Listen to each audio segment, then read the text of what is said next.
Job chapter 1. There lived in the land of Uz a man named Job, a good man who feared God and stayed away from evil.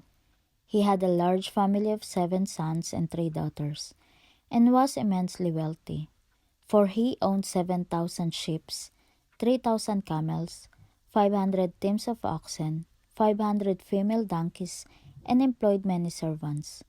He was in fact the richest cattleman in the entire area. Every year, when Job's sons had birthdays, they invited their brothers and sisters to their homes for celebrations. On these occasions, they would eat and drink with great merriment.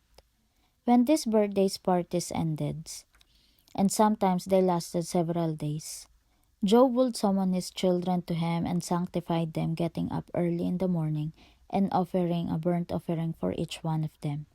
For Job said, "Perhaps my sons have sinned and turned away from God in their hearts." This was Job's regular practice.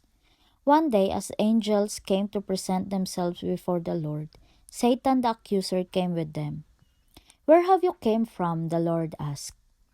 And Satan replied, "From earth, where I've been watching everything that's going on." Then the Lord asked Satan, "Have you noticed my servant Job?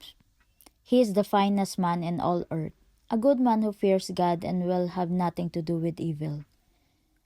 Why shouldn't he? When you pay him well," Satan scoffed. "You have always protected him and his home and his property from all harm. You have prospered everything he does. Look how rich he is, no wonder he worships you. But just take away his wealth, and you will see him curse you to your face." And the Lord replied to Satan, "You may do anything you like with his wealth, but do not harm physically."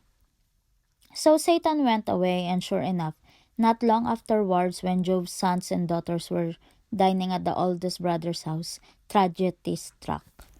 A messenger rushed to Job's home with this news: "Your oxen were plowing with the donkeys feeding beside them when the Sabians raided us, drove away the animals, and killed all the farmhands except me.